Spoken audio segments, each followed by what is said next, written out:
Laissez les autres mener de petites vies, mais pas vous. Laissez les autres pleurer sur de petites blessures, mais pas vous. Laissez les autres se disputer sur des choses non essentielles, mais pas vous.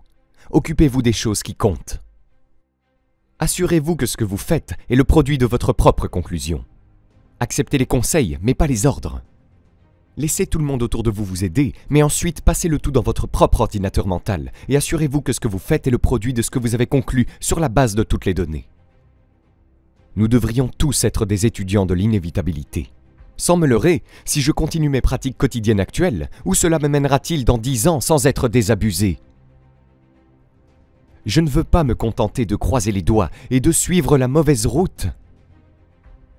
Je dois apprendre à regarder vers le futur dit inévitable. Les êtres humains peuvent modifier le cours de leur vie. Les êtres humains peuvent vivre d'une certaine manière pendant 5 ans, déchirer ce scénario, vivre d'une manière totalement différente les 5 années suivantes. Les 6 premières années de ma vie économique, je me suis retrouvé fauché. Les 6 années suivantes, je me suis retrouvé riche. Quelqu'un dit, ne devez-vous pas faire les 6 dernières années comme vous avez fait les 6 premières? Et notez ça. Non!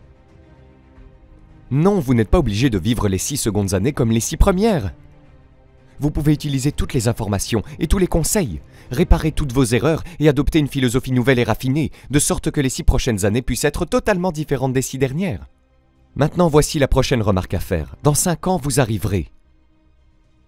La question est où? Ceci est pour les personnes matures maintenant. Si vous continuez vos disciplines actuelles et gardez le rythme actuel que vous avez, où serez-vous dans 5 ans? C'est facile de dire « Hey, je n'ai pas vraiment pensé à ça ». Alors maintenant, faites cette note. Dans 5 ans, voici la probabilité. Vous arriverez soit à une destination bien conçue, soit à une destination non conçue. Bien conçue ou non conçue? Et je vous promets que dans 5 ans, vous ne voudrez vraiment pas arriver à une destination non conçue. Car vous pourriez très bien finir par porter ce que vous ne voulez pas porter, conduire ce que vous ne voulez pas conduire, vivre là où vous ne voulez pas vivre, peut-être faire ce que vous ne voulez pas faire, simplement parce que vous n'avez pas conçu une meilleure destination. Dans 5 ans, je vous souhaite d'arriver à un endroit bien conçu. Un endroit de productivité. Un endroit qui vous fera vous sentir bien dans votre peau. Un endroit qui vous donnera honneur et respect. Un endroit qui vous donnera de l'influence pour toucher d'autres personnes. Dans 5 ans, ce que vous ne pourriez pas faire aujourd'hui. Où serez-vous dans 5 ans? La première chose que vous commencez à changer, c'est quoi? Votre philosophie.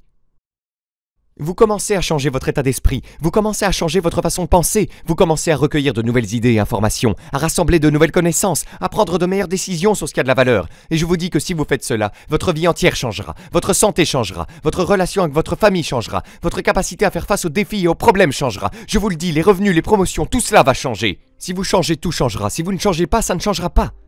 Vous pouvez croiser les doigts si vous le souhaitez et espérer que les choses vont s'arranger. Vous pouvez souhaiter que le vent ne souffle pas aussi fort. Mais je vous le dis, souhaiter que le vent tourne en votre faveur, nous appelons cela naïf, au mieux. Ne faites plus cela, souhaitez un vent meilleur. La clé est de souhaiter la sagesse de mettre une meilleure voile, d'utiliser le vent qui souffle pour vous emmener là où vous voulez aller. C'est la philosophie que j'ai adoptée à l'âge de 25 ans et qui a révolutionné toute ma vie. Et voici ce que j'ai découvert. J'ai découvert que c'était facile. Je suis devenu riche à 31 ans et c'était facile. Voici ma définition de la facilité. Je dois la noter. Ma définition de facile est quelque chose que je peux faire. Je me suis dit que si c'est quelque chose que tu peux faire, c'est facile. Maintenant, voici une parenthèse. Parenthèse. J'y ai travaillé dur. J'ai trouvé quelque chose de facile à faire, mais j'y ai travaillé dur. Je me suis levé tôt et je me suis couché tard, en travaillant dur pendant 6 ans. Mais ce que j'ai fait était facile, c'est-à-dire que c'était quelque chose que je pouvais faire. Vous dites, eh bien, monsieur Rohn, si c'était si facile, comment se fait-il que tous les autres autour de vous pendant ces 6 ans, comment se fait-il qu'ils ne soient pas devenus riches? Voici pourquoi. C'est facile de ne pas le faire. Comment le décrire autrement? C'est ça, vous dites, non, non. Pour tous les autres, c'était dur pour eux, et c'était facile pour vous. Ce n'est pas vrai. Vous ne pourriez pas débattre de cela avec moi devant ce public intelligent. Mais voici le défi. Laissez-moi vous le présenter sous la forme d'une phrase philosophique. J'ai tendance à être un peu philosophe. La voici. Les choses qui sont faciles à faire sont aussi faciles à ne pas faire. C'est la différence entre le succès et l'échec. Donc vous avez le choix aujourd'hui entre deux facilités. Facile à faire ou quoi? Facile de ne pas le faire. Je peux vous dire en une phrase comment je suis devenu riche à l'âge de 31 ans. La voici en une seule phrase. Je n'ai pas négligé de faire les choses faciles que je pouvais faire chaque jour pendant 6 ans. Souligné. Je n'ai pas négligé. C'est la clé. J'y trouvais quelque chose de facile à faire qui m'a mené à la fortune, et je n'ai pas négligé de le faire. La raison principale pour laquelle vous n'avez pas tout ce que vous voulez en Amérique, la raison principale pour laquelle vous n'avez pas plus de ce que vous voulez en Amérique, plus de santé, plus d'argent, plus de pouvoir, plus d'influence, plus de tout, la raison principale pour laquelle vous ne l'obtenez pas, une réponse simple, la négligence. Négligence. Et voici le problème de la négligence, elle commence comme une infection. Et si vous ne vous en occupez pas, elle devient une maladie. Et voici l'autre problème, une négligence en entraîne une autre. Si vous négligez de faire des choses sages avec votre argent, vous ferez probablement des choses sages avec votre temps. Si vous négligez de faire des choses sages avec votre temps, vous négligerez probablement de faire des choses sages avec votre entreprise. Une chose en entraînant une autre, et une autre encore. Très vite, la négligence vous prend à la gorge, vide votre porte-monnaie, vide votre cœur, vide toutes vos chances d'avoir des actions et du pouvoir et toutes les bonnes choses. Négligence. Et si vous deviez faire le tour du pâté de maison tous les jours pour votre santé et que vous ne le faisiez pas? Je vous dis que vous êtes sur la mauvaise voie. Vous devriez le faire, vous pourriez le faire, vous ne le faites pas. C'est la formule du désastre. Il suffit de laisser s'accumuler cela et quelques autres choses pendant 6 ans, et voilà que vous conduisez ce que vous ne voulez pas conduire, que vous portez ce que vous ne voulez pas porter, que vous vivez là où vous ne voulez pas vivre, que vous faites ce que vous ne voulez pas faire, que vous êtes peut-être devenu ce que vous ne vouliez vraiment pas devenir. Je vous le dis, c'est ça. Tu te contentes de négliger, de dériver, et il te prend à la gorge. Il prendra toutes vos valeurs, il ne vous laissera qu'un peu de poussière dans le vent d'été, et il sera bientôt parti. J'espère que je l'ai bien dit. Voilà, c'est tout. C'est là où je me trouvais à l'âge de 25 ans jusqu'à ce que mon professeur arrive et dise « Monsieur Rhône, jusqu'à présent, vous avez tout gâché. Voyons si nous ne pouvons pas nettoyer ça, changer tout ça. » J'ai effectivement changé ma vie. Pas seulement l'argent, tout le reste des valeurs qui ont afflué lorsque j'ai compris que c'était moi. C'était moi.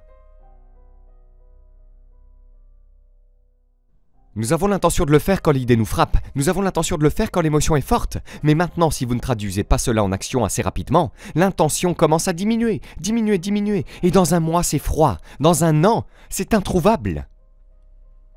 Alors agissez, mettez en place une discipline, lorsque les émotions sont fortes et que l'idée est claire et puissante, c'est le moment de mettre en place la discipline. Quelqu'un parle de bonne santé et vous êtes ému? C'est ça, vous devez vous procurer un livre sur la nutrition. Procurez-vous le livre avant que l'idée ne passe et avant que l'émotion ne se refroidisse. Allez chercher le livre. Commencez la bibliothèque. Commencez le processus. Tombez par terre. Faites des pompes. Action. Vous devez agir. Sinon, la sagesse est gaspillée. Sinon, l'émotion passe vite. À moins que vous ne la mettiez dans une activité disciplinée, que vous la capturiez. La discipline s'appelle comment capturer l'émotion et comment capturer la sagesse et la traduire en action. Les disciplines. Maintenant, voici ce qui est important à propos des disciplines. Toutes les disciplines s'influencent mutuellement. En fait, voici une bonne phrase philosophique. Tout affecte tout le reste. Rien n'est isolé. Ne soyez pas naïf en disant « Eh bien, cela n'a pas d'importance ». Je vous le dis, tout a de l'importance. Il y a des choses qui comptent plus que d'autres, mais il n'y a rien qui ne compte pas. Nous avons tous pitié de l'homme qui dit « Eh bien, c'est le seul endroit que je laisse tomber. » Ce n'est pas vrai. Clé à retenir, chaque déception affecte le reste de votre performance. Chaque déception affecte le reste. Cela fait partie du processus éducatif sur le développement personnel. Si vous ne faites pas le tour du pâté de maison, vous ne ferez probablement pas plus par jour. Si vous ne faites pas plus par jour, vous ne serez probablement pas cohérent. Vous ne commencerez pas à construire votre bibliothèque. Si vous ne construisez pas votre bibliothèque, vous ne tiendrez probablement pas un journal. Et vous ne prendrez pas de photos. Et vous ne ferez pas ceci. Vous ne ferez pas de choses sages avec votre argent. Vous ne ferez pas de choses sages avec votre temps. Vous ne ferez pas de choses sages avec vos possibilités et vos relations. Et la première chose, vous savez, 6 ans de ça accumulés. Et nous disons, tu as tout gâché. Donc la clé pour inverser ce processus maintenant est de commencer à prendre ces disciplines. Maintenant, voici le côté positif. Chaque nouvelle discipline affecte le reste de vos disciplines. Chaque nouvelle discipline affecte le reste. C'est pourquoi l'action est si importante, la moindre action, la plus petite action. Faites-la. Parce que lorsque vous commencez à accomplir et que la valeur commence à revenir de cette action, cela vous inspire pour faire la suivante et la suivante et la suivante. Si vous commencez à faire le tour du pâté de maison, cela vous incitera à faire plus. Si vous faites plus, cela vous incitera à acheter un livre. Si vous achetez un livre, cela vous incitera à tenir un journal. Si vous tenez un journal, cela vous incitera à vous développer, à acquérir des compétences. Toutes les disciplines s'influencent mutuellement. Chaque lac affecte le reste. Chaque nouvelle affecte le reste.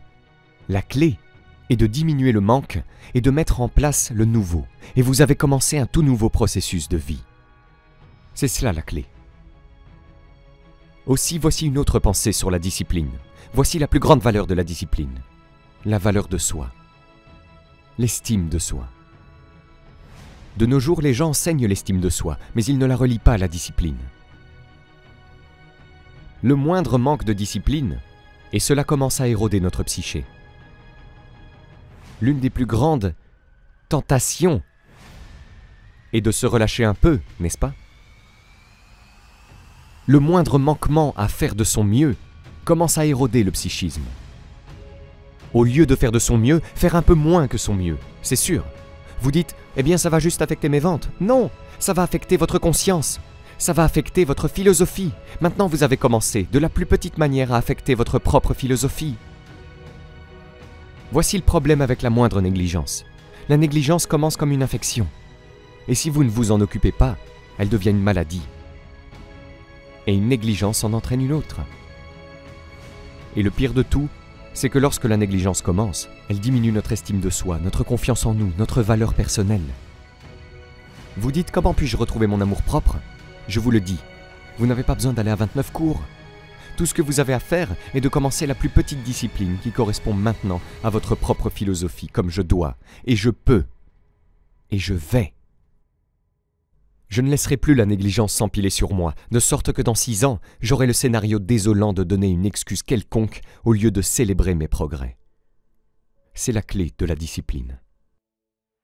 Si vous avez aimé cette vidéo, vous pouvez cliquer sur le bouton j'aime et vous abonner à la chaîne. Cela nous fera chaud au cœur. Vous êtes également libre de recevoir notre guide pour apprendre à générer vos premiers 200 € par mois sur Internet en cliquant sur le lien dans la description sous cette vidéo. Le tout gratuitement. À très vite.